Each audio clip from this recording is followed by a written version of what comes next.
we might get started. So good morning, good afternoon, or good evening, wherever you are. And my name is Jackie Dumovic, and I'm the CEO and founder of Hover UAV.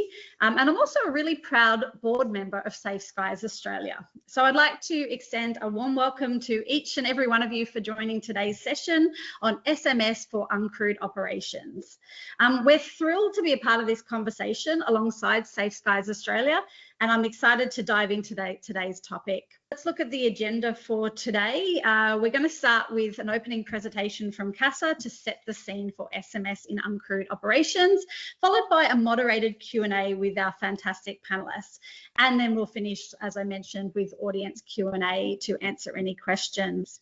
Okay, firstly, so Safe Skies, some of you may not be aware of that. You know, they're an independent, not-for-profit organisation promoting aviation safety. They've been around for a long time, and it's been such a pleasure to be a part of it. You know, the conversations as the whole program moves forward, you know, uncrewed and crewed and how we all move together and safely is such an important topic. And their work with safety collaboration is a big part of that. We're also, for the ones that don't know Hover UAV, we're excited to partner with Safe Skies today. And for those that don't know, we're a safety, drone regulatory and safety and compliance organisation. So we help organisations across Australia and the world with developing systems and processes for, you know, for flight authorizations like beyond visual line of sight, or helping with everyday flight approvals and compliance setups or audit checking as well. Let's just get started. So I'm very lucky to have a great team with me today, and I'll introduce them in a second. But just to give you a bit of context of SMS in uncrewed. So many of you know the uncrewed aviation sector is growing dramatically. And with that growth has come a new set of challenges. And it's even more important than ever to start these conversations and to put those right systems in place. As the operations expands, often so does the risks. So that's why we need to try to stay ahead of the curve and start implementing a strong SMS systems and risk management strategies. You know, at Hover, we've been working with, you know, organisations and chief remote pilots for many years, and we really help them and the sector establish and refine their safety frameworks. And like many of you, I'm definitely not an expert. You know, we're growing, this is growing every day. And I constantly, as we're expanding, we're trying to evolve the programs, and we want to understand, we want things to be set up correctly, but we're not always sure of where to start or if we are doing it correctly. So hopefully this webinar will assist with that. Okay, so let's introduce the first speakers. And I'm going to pass over to them to let them do a quick introduction on themselves. So firstly, Cherie, if you'd like to start.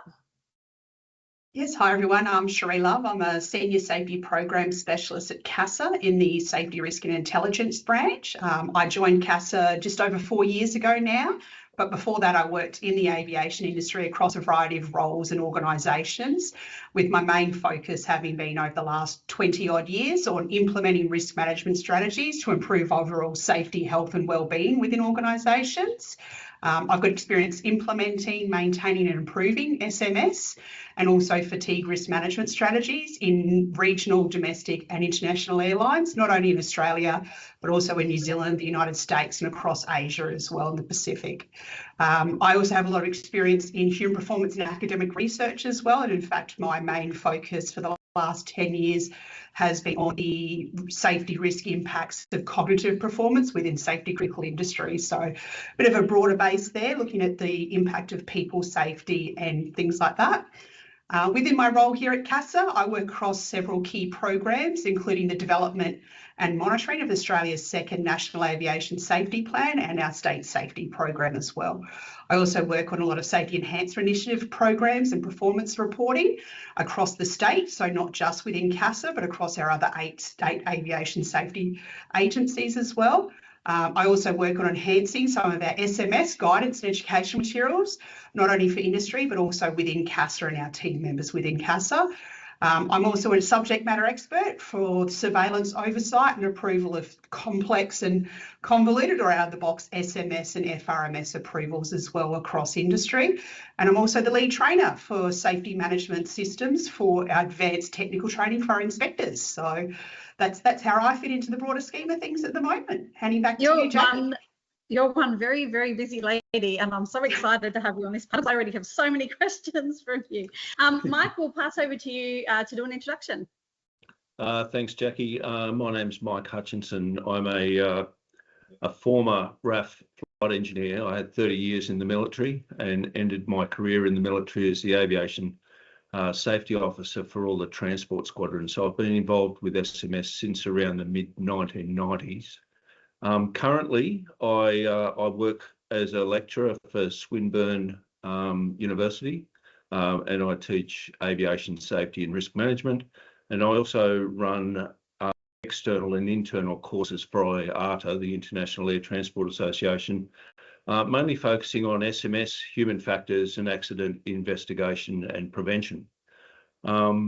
When I left the military, I worked in various overseas posts before returning to Australia, where I worked for CASA for 5 years as the SMS Human Factors Manager within the Safety Systems branch. So the programs that Cherie's running with now were developed during that time. I was part of the SMICG, which is a Safety Management International Collaboration Group, which is mainly all ICAO NAAs that got together and talked everything SMS and developed various tools for industry to use, one of which is the SMS evaluation tool, which CASA now has on their website, Form 1591. And we might talk a bit about that later on. Currently, I run my own consultancy, aviation consultancy. There's a lot of training there with Swinburne and IATA, but I also do SMS evaluations for small to large organisations. Thanks, Jackie. Oh, perfect. Thanks for that. And we probably will talk about that form. I was just, reading on social media yesterday as well that, New Zealanders, we do have a lot of people from the across the dish. So, welcome to them as well. So they also just released, that tool through the CAA over in New Zealand as well, very similar to the CASA's one. Perfect. So let's pass on to Philip. Thanks, Jackie. Hi, everyone. My name is Philip Grieve, and I'm the Chief Operating Officer at Hover UAV. I've been with Hover now for 4 years, and prior to that, 27 years in the military, the Australian Army, where I was exposed to, numerous SMS frameworks. So I've seen a lot of things implemented, changed, regenerated through that time within defence. And over the last 10 years of my defence time was really focused on uncrewed operations as a remote pilot, as a flight instructor, and then also as a standardisation officer for all UAS operated by the Australian Army. I've also been a safety facilitator and non-technical skills trainer within defence. So I have a broad understanding of safety management frameworks within defence, how they're implemented, and how we've, in a way, broadened people's understanding of implementing SMS from an uncrewed perspective. So that'll do for me. Thank you, Jackie. Perfect. Well, we might actually start and invite Cherie from CASA to set that scene and to delve into uncrewed operations. So Cherie, I'll pass this across to you. Thank you. And thank you again very much for having me here to set the scene, like you said, to start us off, to look at what are we actually talking about. So I'll run through just a brief overview of what SMS requirements actually are, especially for what we're talking about from CASA as the regulator, what our regulator's approach to SMS is, and then what does this actually mean for the RPAS uncrewed sector? Where are we going with that?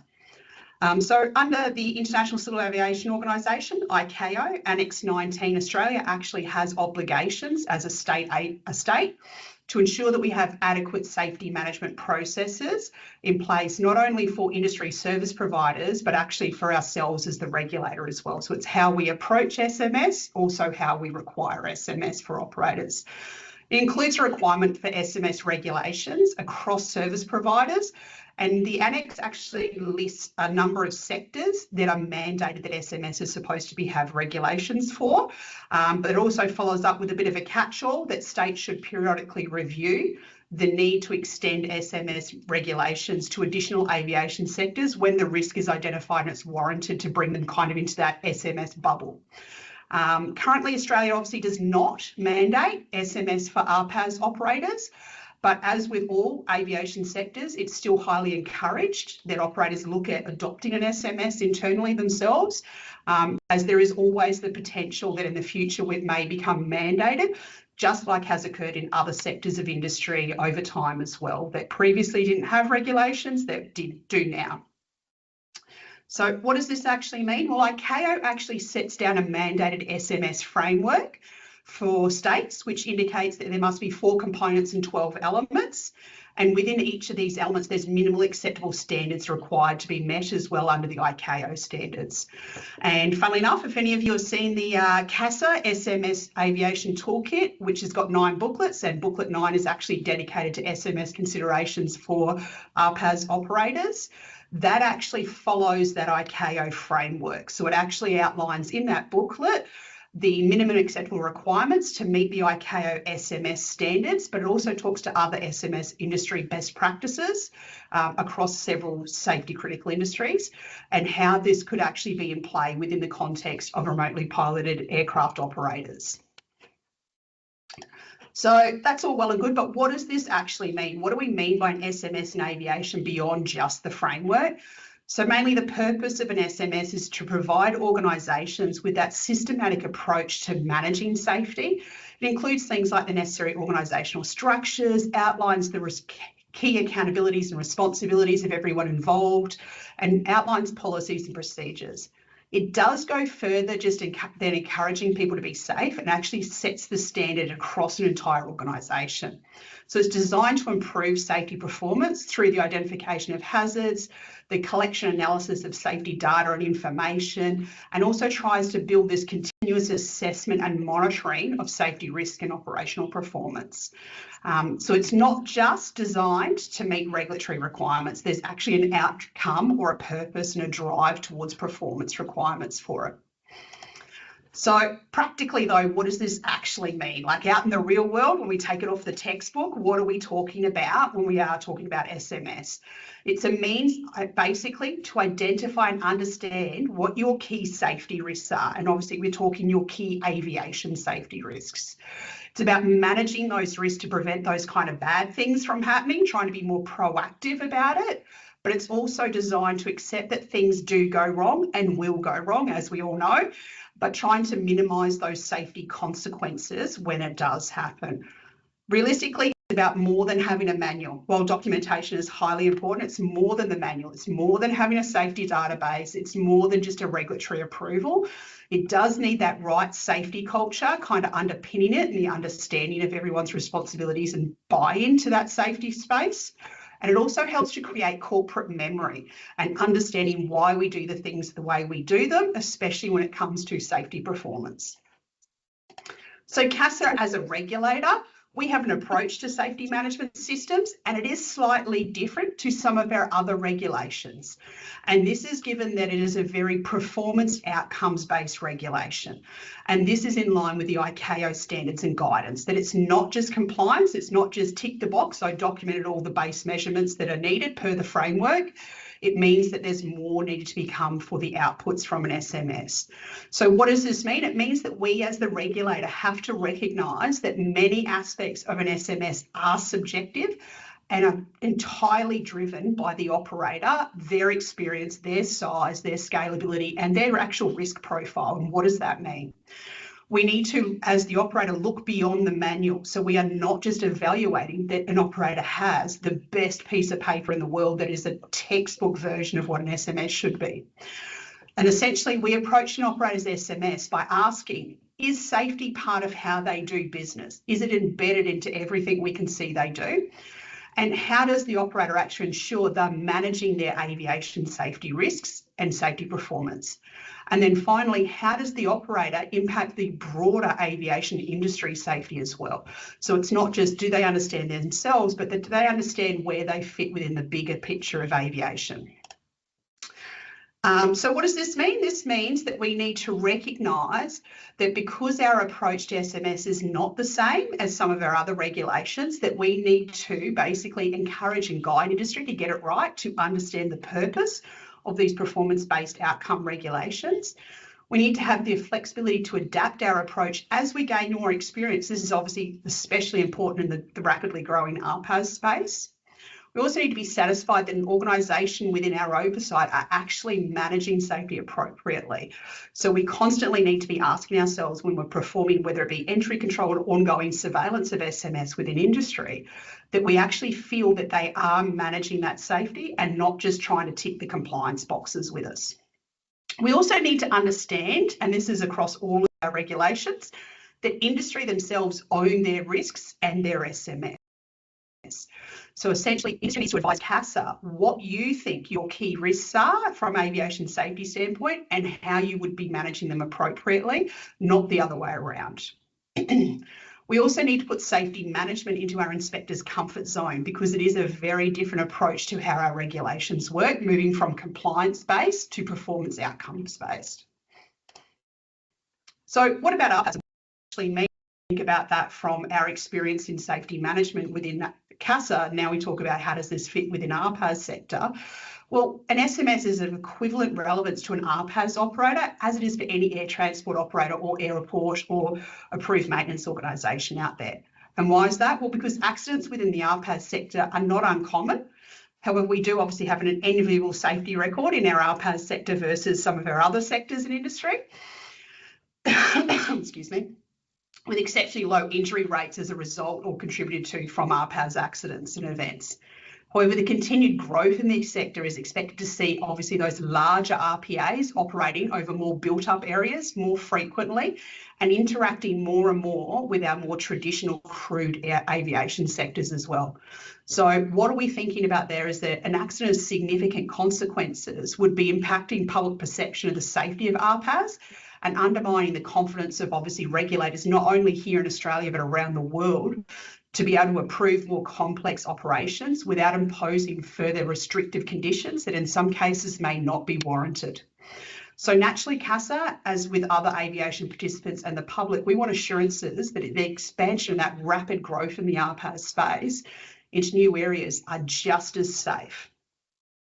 And an effective SNS will assist with that, demonstrating levels of safety within the sector and instilling that confidence, not only from commercially, but also at a regulatory space. So SMS can do returns on investment, allowing REOC holders to operate into those inherently more risk exposed environments where at times, obviously your profits and competition can be greater. So for potential clients who hold safety in high regards, having an SMS in place even before regulations require it can actually build in greater business cases and provide advantage over competitors. We've seen this in the crude industry as well, in our charter industry space, whereby mining, oil and gas clients would only contract with air transport providers who already had SMSs in place, even when CASA did not require it from them. So that was where a lot of early adopters to safety management systems came within our crude industry before CASA mandated those regulation requirements. So the antidote obviously to reducing organisational accidents and increasing organisational resilience is actually built through SMS, where you integrate it across the entire operation and not just in the flight operations space, which as we see within the RPAS space, it can be very different. So the RPAS sector has the benefit of obviously learning from those kind of traditional crude aviation sectors and other high risk industries by implementing safety thinking, which addresses those factors and identifies risks through an effective SMS and takes into consideration any unique operating environments that our RPAs have where we can leverage off information from them.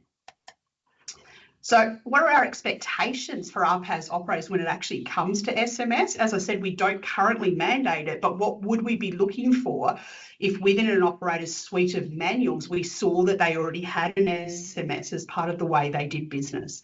We would be looking at operators have systems and processes in place to support safe performance, and that is kind of embedded in everything they do. We would see that responsibilities, especially those key safety responsibilities and accountabilities, are clearly understood and documented, and not just for those key position holders like your chief pilot and that, but actually everyone that's involved in your RPAS operations understands what their safety responsibilities are. We'd like to see a proactive approach to people identifying hazards, so not waiting until things go wrong and then work out why, but to actually proactively be scanning their environment to see what the hazards could be.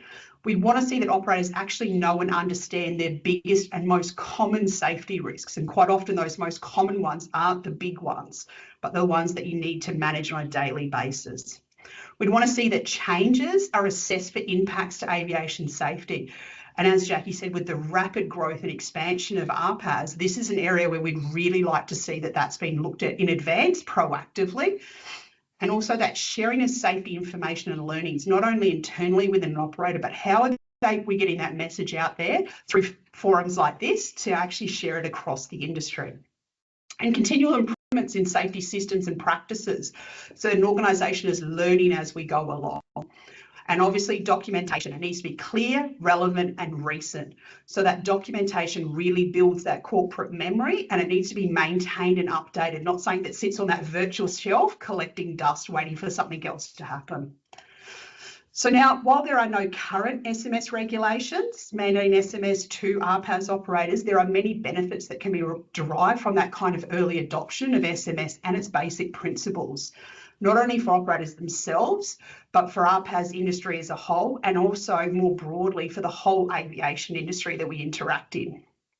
We saw this, as I said, with crewed air transport operators who elected to move to SMS well before the flight operations regulations actually mandated it for them.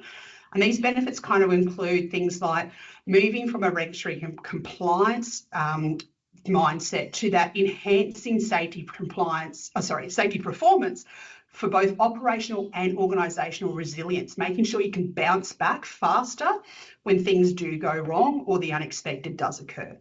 That kind of change management that'll take a whole of organisational perspective, which minimises unintended consequences from those rapid multiple changes occurring, which helps to build obviously that safety network of professionals and forums to share safety awareness, knowledge and lessons learned to ensure that the message is getting out there as a whole of industry and building that kind of broader base set that we can leverage off our peers from. Also helping broader risk perspectives to understand how safety performance influences the entire organisation, the industry and also the general public. So moving beyond that, what's the bare minimum I've got to do to how can I advance the entire industry sector? So CASA, we do have several resources out there to obviously assist industry with this and RPAS to adopt SMS as a whole. We do have, as I mentioned, the SMS toolkit, which has the 9 booklets, with booklet 9 focusing obviously on RPAS considerations in context, but booklets 1 through to 8 have also got a number of other resources in them that booklet 9 will refer back to. In fact, booklet 8 has a bunch of resources available for operators for the life cycle of an SMS. So right from doing a gap analysis to an implementation plan for developing an SMS, right through to a self-evaluation tool once you've actually developed one, and right through to if you think you need to have an SMS and you are having one and you're operating as a business level SMS, but then all of a sudden regulations come in, you can use that tool as a pre-check before you submit your application to CASA for an SMS approval. We operate a CASA website specifically regarding safety management and all sorts of things that touch that. And obviously we also have the RPAS and AAM strategic regulatory roadmap, which does actually outline as one of the future steps to look at the implementation of SMS regulations for the RPAS industry and what that would look like and when.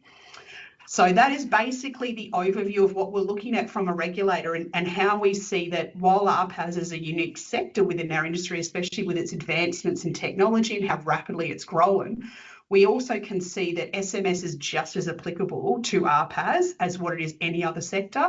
And it also allows us to ensure that as a whole, that everybody is using safety management and its performance to enhance overall aviation safety, regardless of what sector they're in. So Jackie, I will hand that one back to you now.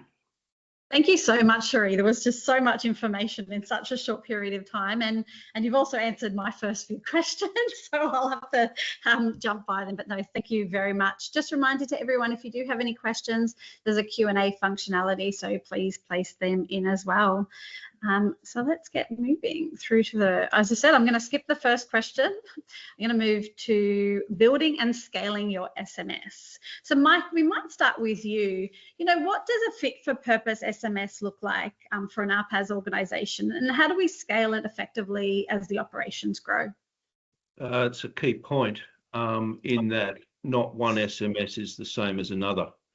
So when someone's looking at setting up a safety management system, it needs to be their own. Basically, they need to do the ownership side of it. So the first step, and Cherie's touched on this, is to do a gap analysis. A lot of organisations already have parts of a safety management system in place. They may have a risk management framework, they may have a safety policy, they may have a reporting system, all of which can form part of your SMS.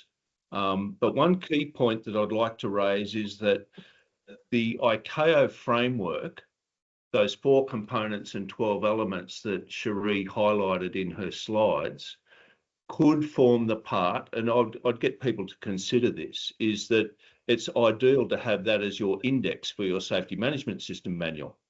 So if you align your SMS manual with the SMS framework, it points you in the right direction to get things moving. I think also with the manual, it needs to be concise, not too much around, what the history of aviation, if it were, or the history of RPAS. Really, how do you manage something, and what process do you use to do that? For example, with your safety policy, is your safety policy aligned with what you are doing? I don't like seeing, and this is only a personal preference, I don't like seeing safety as our #1 priority, because really in business, I think our #1 priority really needs to be our bottom line, where we can then focus on providing the resources to implementing a system that's fit for purpose. So key components of the SMS, there's the 4 of them, the safety objectives, safety risk management, safety assurance and safety promotion. As I said, a lot of organisations already have some of these things in place. So this could be integrated into your safety management system. Fit for purpose. So we are looking for processes that deliver an outcome.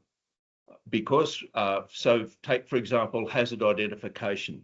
In your SMS manual, you should illustrate how you actually do identify hazards, not only in the workplace, but in the areas where you're going to go and operate. So, for example, your reporting system could form part of your hazard identification system. You could have a toolbox meeting, which does the same thing, or you could have a site survey, which also can show what hazards are in the area where you are going to operate. I think one thing that is missed, which I found in Hong Kong when I was there, I implemented an SMS for a private business jet operation that wasn't required to have an SMS. It was moving in that direction. But from day one, I engaged with the regulator. Now, a lot of industry participants don't really like opening that door, but I think that it really does pave the way for a collaborative approach to building a system that is tailored for your own organisation. CASA has got some very, very, very good tools, which Cherie has highlighted.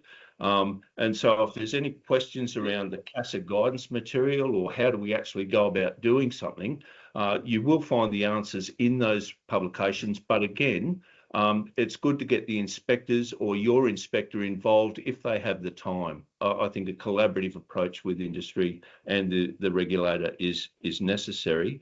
And another point is that a safety management system could actually be a selling point for your business. For a lot of oil and gas mining companies, they won't engage a contractor unless they have a BARS accreditation through the Flight Safety Foundation. The same could be said for a safety management system. It could be another item that an organisation would look forward to as a point of difference between you and another operator. So there are you know, business benefits there to be had. So really, going back to point number one, your SMS needs to be fit for your purpose. One SMS off the shelf does not exist. It needs to be built from within, and the framework will point you in the right direction. So I hope that helps to some extent, Jackie. Yeah, no, it does. Perfect. I might just add to that too, Mike. So you know, we say fit for purpose. It's the key thing for me through all the different frameworks that I see. It needs to be achievable as well. There's no point developing processes that, as an organisation, you can't do, or adding additional processes to already established SMS frameworks. You know, one of the key things we see, particularly in, and I won't say, when I say larger organisation, I'm not just meaning that they're using, you know, they're an RPA organisation. They're an organisation that uses RPAs to achieve specific tasks, that already have well-founded, well-developed safety management systems within their organisation and the larger organisation. There is no point in trying to develop an independent safety management system just for uncrewed operations. You can embed that within your current and extant processes. There might need to be a little change, but there's no point trying to run two different things or adding more tasks and requirements on individuals, because if you make risk assessment overly cumbersome, people won't want to be involved in the process. So I think that's a key consideration from my perspective when it comes to RPA operations within larger organisations that already have something established. Yeah, look, Phil, just, you know, I'm just going to break it down for everyone. I can see, you know, people on, they've got all different levels of experience and things. You know, Sheree talked about what is an SMS, but in a practical term. So let's just say, you know, you're out there, you're, you know, 20 people in a drone organisation, you're moving to, say, broad area BVLOS or BVLOS operations, or flying over people now. What is some of the components they're already doing as part of an SMS, and what are the, you know, what are the different elements of an SMS? So from a standard sort of baseline, I guess, template, you know, I'm sort of probably considering the CASA template here, is you already have people in key positions. So you've got key personnel, you already have risk assessment processes and reviews required both initially, if you go off and are doing new operational types, and then reviews on site. So you talk about your job safety assessment. If you want to call it that, you can call it a take 5 as well. You've got, Mike sort of mentioned, you've got your occurrence reporting requirements, both internally and externally. And then there's probably the key elements that are already embedded, I guess, within the CASA's REOC framework. And now it's about expanding on that and doing other things, looking really at change management, you know, health monitoring, or looking to external third parties to maybe coming in and verifying and validating what you have in place. Surveillance events that the CASA may run, self-reporting to CASA on maybe deficiencies that you've identified within your organisation. What else is there? Internal safety meetings, like that's something that we don't typically see established within organisations, and again can be quite, you know, challenging, you know, when you look at how does a individual operator, you know, conduct a safety meeting. Are they looking at themselves in a mirror and going off, because they could be operating in a completely the same complex environment that a larger organisation might. So, you know, how you develop that is quite an interesting thing, but there's plenty of people out there and plenty of external parties that you may need to bring in to assist you in managing your SMS, particularly from a single operator. Sheree, I'm going to pass to you. And Phil sort of mentioned it, we do have accountable people. Often in the CASA template, it's called CEO, then CRP, then maintenance controller and things like that. Often, a lot of people on this call, their background is not aviation. They're either utility companies or mines or, agriculture or whatever it may be. The one thing that I face, how do we get, what role does that leadership play? And often, I think the word CEO might be the wrong word, an accountable person's probably better, because there's something that I face all the time is the CEO is not always aware, although that they are that accountable person on the hierarchy, they don't really have anything to do with the day-to-day operations. It's usually left just to the one person, the CRP. So do you have any advice on, how do we engage and get that, that CEO or accountable person to be more engaged in the day-to-day operations of drones? Yeah, and it is a difficult one, as you said, given that ARPAS operates quite often a subset of a larger organisation that has absolutely nothing to do with aviation, which is probably a unique space with any of our aviation industry service providers that we don't have elsewhere. But it is one of those things that you've almost got to talk to them at a corporate responsibility level as opposed to an aviation responsibility level, and get them to kind of see that this aviation safety is a key requirement of their corporate responsibilities and roles as well. Because it is, because obviously if the ARPAS sector, if their business fails because it can't maintain aviation safety, well, that'll have a significant impact to their corporate role and responsibility. So it's making that connection to understand that you can only have this part of your business if you understand how it impacts broader aviation safety, not just your organisation's bottom line. So those REOC approvals are pinned on the requirement that you are able to perform the aviation activity in a safe manner. And that's even without an SMS regulation requirement. That underpins all approvals that any operator gets, whether they're a REOC holder, an airline, an aircraft maintenance organisation, or even an aerodrome, is there's that core requirement under the Civil Aviation Act that anyone that's given a licence or an authorisation holder has to manage that safely. So even without an SMS, there is that. So it's getting that kind of buy-in from your executive levels that don't understand that from an aviation background.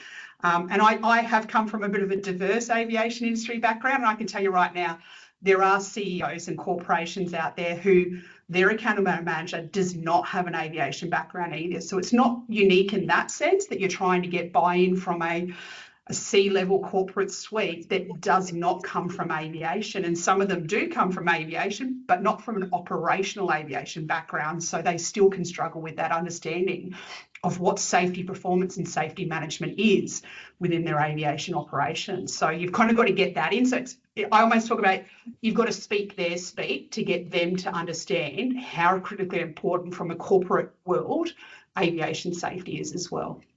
Yeah, and I think it's important. We work with a lot of organisations that have a hybrid program. They might be operating, 70% on a REOC and 30% on the excluded operations. And the excluded operations does not have that framework mandated in there like a CRP and things. So often, there's still work health and safety legislation and things. So a lot of that still does fall under, an accountable manager as well. Let's jump forward to the next. Let's talk about proactive risk management. I might jump to you, Phil. How can ARPAS operators move from being reactive safety approaches to being a proactive risk management culture? I think for me, it's really and again, I'm going to speak as an organisation here. It's a bit different from a single operator. So we'll talk probably more from an organisational perspective, but you need to involve them in the process. So, and the key bit there is for me that people need to understand the hazards, understand the risks that you're trying to prevent, establish a box, and then make them a part of that process. That if a process or a procedure that they're following hasn't worked and they've come up with a new idea, that they've got that ability to put that back into the process, and whether that means that it could amend procedures or process. But I think the key bit is you've got to make people a part of the journey, enable the trust within them to execute what it is you want them to execute. And then I think by doing that and showing that they have a voice, it makes them push more to that proactive risk management rather than just constant reactive things in a general way. I don't know. There's something you've all talked about, and it's something in my experience, and if the inspector that has done one of my surveillance events over the last year will sort of laugh, because I gave him a very hard time at that time, and we're talking about change management. But it's actually something since I've implemented that has had, you know, a great effect on the organisation and how I look at it. So do you want to explain, we've talked about change management, like what is a change management process, a change management log, and, you know, how does someone implement that? So it's really, from an organisational perspective, and I'll just use an example, right? So you may be out utilising a specific RPA for a specific task. A new product gets released, and as we know, new products get released every 6-12 months.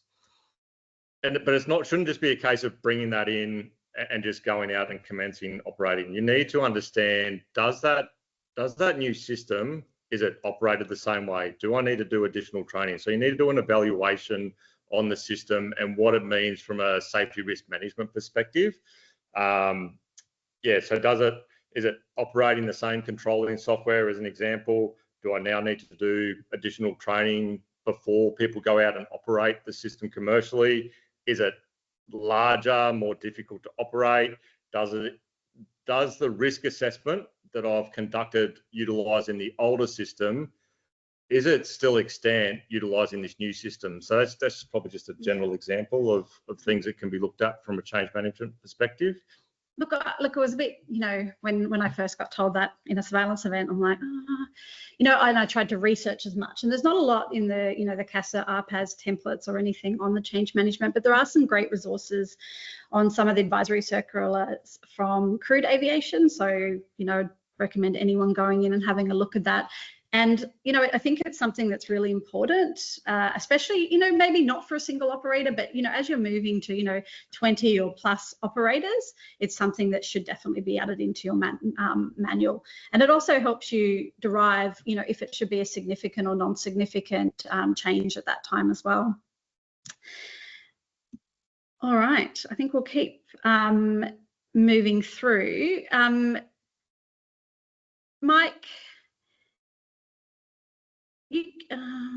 let me skip to ones you might like to do. Go on something that Phil talked about when we're talking about reactive to proactive reporting. A good reporting system is only as good as the reports you get. But once you have someone reporting a near miss, so people are very good at reporting things that have already happened. So something's hit something, someone has been injured, blah, blah, blah. So we put a report in. But if you ever get a report that says, we noticed this that could cause something, a near miss, you know that you've just moved from reactive towards proactive. And I tend to think that anyone that gives you a near miss report really does deserve a big hug, because they've got the message. It's a key point. Yeah, no, 100% agree. So quickly, what happens, you know, things go wrong and we've identified, you know, if I'm an organisation, you know, I have 50 pilots or things, and, you know, I've looked and something has gone wrong. I can clearly see that, you know, over time, the organisation has grown so rapidly, and, you know, it's been hard to keep up. So I've noticed that there's been some, like, you know, maybe not correct reporting, or we've missed some incident reporting, or the, you know, the risk assessment hasn't been checked annually. You know, what do we do when we've identified we're not following the regulations? Sheree, I might jump to you. What's that process we should do as a CRP? So if you are seeing that kind of drift where, you know, your changes, your advancement is getting ahead of your documented procedures, policies, and the way you do business, you will tend to see that drift out with your workers as well, and the people doing the doing every day, because they're trying to make things still work the best way possible, even when the documented processes don't allow for it. The biggest thing I can say from having been in industry and also now on the regulator side of things is it's never bad to identify that and then put processes in place to rectify it. We have processes in place with a lot of our operators, not only in the RPO space and others, but the self-reported deviations or deficiencies. And you just come in and you say, we've identified this is what we're doing to fix it immediately, and this is what our long-range plan is to make sure it doesn't happen again. And as a regulator, we take that on board. If you've identified that you've deviated from your approvals or you're finding those kind of deficiencies, we actually can work with you to go, yep, that's great, wonderful, don't leave it and wait for CASA to come in and find that you've missed something. If you've identified it yourself, that's a great assurance process that you will have in play. As to with your, as you said about the risk assessments haven't been updated and things like that, that happens in all organisations. We see there's that stagnation with those kind of things because a lot of us are that belief that it's on the risk register or it's in our SOAR or it's something like that and nothing's changed, but we actually know daily our industry is changing, whether it's your organisation is changing or the environment you're operating isn't changing. That could be environment as in the actual topography, your environmental impacts, things like that, weather, whatever, or it could actually be other people are now operating in your space that weren't there before. So all of those changes are constantly happening. So realistically, what we would want to see as a regulator, and this has been called out by the ATSB as well across the board, not only in the crewed aviation space, but everywhere in aviation and also in rail and marine as well, that not reviewing your changes and not keeping up to pace with your risk management can have a significant impact. And that's not because we're intentionally performing in an unsafe manner, or, trying to be a cowboy operator out there. It's because we've got that belief that we are operating in the safest manner possible, but we maybe haven't gone back and sense check is that still the case? Like when Phil spoke about, having a new RPA or a new system brought in and just assuming that it's like for like and not looking at that flow on effect, not looking forward to go, is our previous SOAR still or our ops thing still accurate now that we've got a new process in place? Has it been at a technological advancement that actually has turned off other controls or mitigations that we previously had in place, and therefore our overarching safety levels are actually reduced because we have less control mitigations in place? So it's that kind of going back to revisit that and recognising that we all need to do it all the time. And that can be really quite time consuming, unfortunately. So it's almost building those stop gaps in to force ourselves to plan for those things periodically so we don't have to rely on memory to do it ourselves. Yeah. Is there a tipping point? So these questions I actually have for me as well, but is there a tipping point of when we self-declare something to CASA or manage it internally? So look, let's just be truthful, because I know nearly all the operators online will face the same things. It could be, every other week that there could be a very small compliance breach. So let's just say, someone's accidentally flown outside the operational area, or they've forgotten to attach an instrument to a job or something, or they didn't close out the job quite correctly. So small breaches, like how do we know, what do we manage internally, or when do we, raise that up through to CASA, or is that just something we have to figure out? I think it's something you have to figure out. I know a lot of the industry operators I've come from previously, it was just standard at the end of every week we notified any little minor non-compliance, and it was just a little notification, what happened, basically our identification of why it happened and what we were doing about it, or what potential safety impact it may have had. And some of them, I probably shouldn't say this too much, Margaret, something we may find will have very minimal safety impact. Others might seem like they do, but actually have a significant flow-on effect, which you may not realise until you actually start looking into how it happened and what you're going to do to make sure it doesn't happen going forwards. And there will be those smaller ones that are easy to notify on. It's probably your bigger non-compliances where you identify an entire process has failed, and quite significantly, not just an element within a process. Yeah, and look, for those AVCRM and other compliance software users out there, there's a lot of SMS tools within that platform, and some of them, come pre-standard set hazard, incident, and accident. A lot of those can be customized as well. So one thing that I know we definitely, put in, we highlighted safety concern, it's very similar to a hazard, and also compliance breach.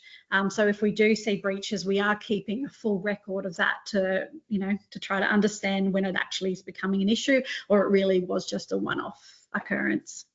Let's move to safety culture and communication. So I'll open this up to any of you. I think you'll all have your input to it, but how do we, and we've spoken a little bit throughout it, but how do we really foster the safety culture? And I know that, we just talked about reporting and things like that, but Sheree, I'm going to be truthful with you. Do you know how many people I speak to within a week say, oh no, we'll just hide that, we'll just hide that. So, how do we really, promote a safety culture within an organisation? I'm very happy to lead with my chin here. I think it starts at the top. Any culture within an organisation is really driven from the top, and the momentum that's given to fostering a safety culture. Phil touched on it also by talking about trust. When someone puts a report in, I made a mistake, and the trust that comes with that, noting that I'm flagging something up. Yes, I made a mistake, but I don't expect the report to then turn into a punitive result. Hopefully it turns into something that's a bit more proactive, and we fix the system. But really, I believe, and it's only the way I think, is that any cultural shift or the culture that's displayed within an organisation is really driven from the senior management team. Yeah. Is there any tools you can put in place to sort of, Phil, do you have any recommendations for people to sort of get an organisation to report things? Look, to be honest, I think it's much like Mike said. I think you've got to, from the top, and I've been involved in organisational elements where the 4 pillars, and I'll say, the 4 pillars of an SMS have been, foundationally there. However, depending on the hierarchy commitment to those pillars and what's in place, it can just crumble. And I think, I think you just got to try and get people into the practice of being open and honest in their reporting, and the way you react to that report. That's the key bit. Is if you start pointing fingers and I don't know, calling people in, sitting them down, and having harsh chats to them and saying they're not performing to the thing. That's not the way it needs to go. You need to identify that something happened. The fact that they've reported it is fantastic, and I think you've got to make sure people are aware of the fact that they we all make mistakes. Everyone will make a mistake, and it is very rare that people will intentionally go out of their way to do something that's non-compliant. Typically, in my experience, the problem is, and this is where I said about making people understand and being a part of the system, is that just because you made that mistake, someone over there might also be making that mistake. That person might be also making that mistake, and it then comes to a point or a tipping point. Jackie, you mentioned that from a safety management team or whatever might go, hang on, why are we seeing this same mistake happen on multiple occasions by different people? Maybe we actually need to look at what's the causal factor of that. Is it the system? Is it the training? Is it our recency or proficiency checks because they're not doing things as often as they should be? So I think, and people understanding that that's what reporting leads to within an SMS is vitally important. Yeah, and I think a lot of the organisations do rely on that chief pilot, and the programs are going quickly, and they've not had all of these risk and SMS training. They've not got an aviation background and things like that. So it's important for them to realise it's not a direct. We often see a lot of the chief remote pilots doing these investigations on their own organisation to find those root causes it's obviously not just a root cause. It's obviously often comes from a systemic, issue or, training or anything like that. So they've got to try, I guess, step out of it and not feel like they've done something wrong, reach out to other organisations. We're here to help, Safe Skies, reach out to CASA, look through the resources as well. Yeah, and look, I'll mirror that, Jackie. Like when I obviously talk, because we do a lot of mentoring in the SMS space from our team as well, is when you are getting those incident reports, occurrence reports, or you do an investigation, that I always say take that systems approach first, because if someone's made an error, a slip through a lapse, or even procedural non-compliance, there's generally a systems thing that's driven an individual to do that. It's never the person who's out there doing reckless violations just for the fun of it. It's generally something that's happened and the person's done their best in an unusual situation or thought they were doing the right thing and it just didn't come with the right outcome. So the time has swept via very, very quickly for an hour. We could probably sit here and talk for another 30 minutes, but I have noticed there's a few questions coming in. Steve and David, thank you very much for your comments, and we can, reach out. They're more sort of notes for everyone else as well. But I need to sort of wrap it up, and we'll stay as long as Cherie and Mike and Phil have 10 minutes after, we can stay and answer any other questions if anyone wants to put them in as well. But, firstly, thanks. It's been great to be involved.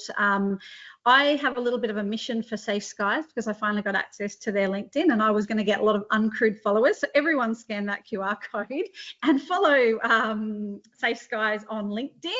We're becoming one of the largest organisations, but they're not represented in the Safe Skies followers. So I need all of you uncrewed to follow.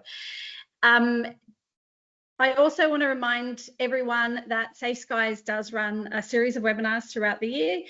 We also do our main conference, which is in May next year, which is Safety Collaboration 2.0. It's actually my favourite conference of the year in Australia.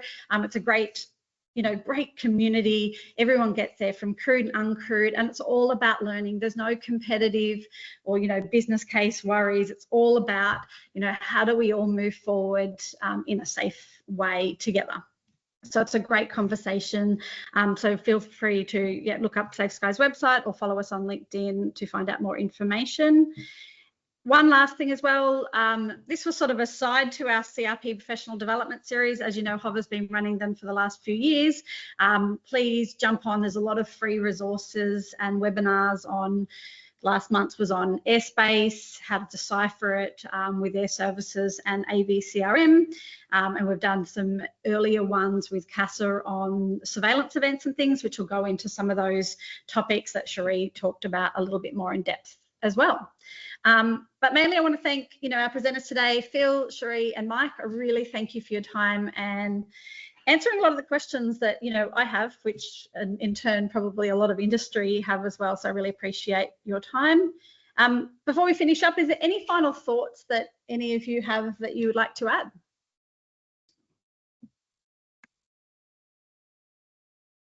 I think the one thing I would say, and I say this to all parts of industry, not just RPAS, is SMS is not insurmountable. It is not just a regulatory compliance. It is something that really can enhance your business and your day-to-day operations as well. It becomes just a way of doing things that not only ensures safe performance or works towards ensuring safe performance, but also helps with business and organisational resilience so that when things do go wrong, you can bounce back.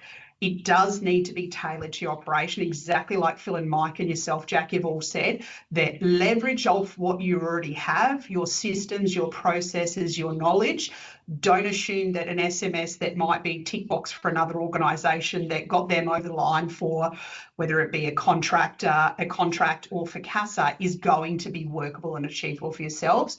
Really make it work for you. Think about your people and your processes, and it can become very seamless. Yeah. Mike, I might get you to answer Margot's question in your final thoughts as well. It's probably a pillar that we didn't really touch on enough was obviously the fourth pillar is communications, training and promotion. So do you want to have your final thought on, training options, how to, train SMS internally and promote SMS? Absolutely. So, and I guess this is where the senior leadership also comes in, is that part of any organisation that you join should have some sort of induction program. And part of that induction program could talk about your SMS. It could also talk about your reporting requirements. We can talk about just culture. We can talk about leadership. We can talk about, but it's more about your SMS. A lot of the times when I see organisations that talk about safety education and training, they talk about a holistic SMS having 12 elements and 4 components and blah, blah, blah, blah, blah. But really, that's not what we're on the hook about. What we should be looking at is training our people in our SMS so they understand it internally. And the promotion side of it is really, how do we get the message out? So if we've got contractors, subcontractors, if we've got a training provider coming in, how do they also understand the message?